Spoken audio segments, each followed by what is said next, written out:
Sige. Oh. Depeng sa nakadira. Wow, gimingaw na mi sa imo ha.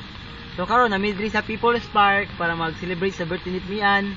Once again, every birthday niya maglaglaag diri sa People's Park. But sa din ikuan lang sa to say nga wala ka diri pati po si Francis katong mamanghod na to. Pero lipay gyapon ko because even though is one day lang kay siya nga magbanding-banding kami igsuon, banding-banding ka. So kan ba, kita po na ko ang kan ba, enjoyment po sa ko ha. And then even po sa imuha, I hope nga although layo kay ka sa mua karon, but we are still praying or hoping nga mapadayon ka dira sa account imong work and also po sa imong career kung sa imong padulungan. So anong ikalimot nga magampo sa Ginoo perminti o magsalig sa iya. And kung karon ka napagamit ka sa church, kami po napagamit kami sa po sa Davao, sa Ginoo, even si Mama. So let's continually pray for our family nga maging channel of blessing ta sa atong mga relatives nga pakaila sa Ginoo.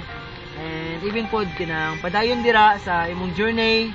I know na ako do kay ang kan ba imong pangandoy sa atong family, but don't worry because we believe na si God na siya purpose ato. And always remember nga nami determined sa imuha.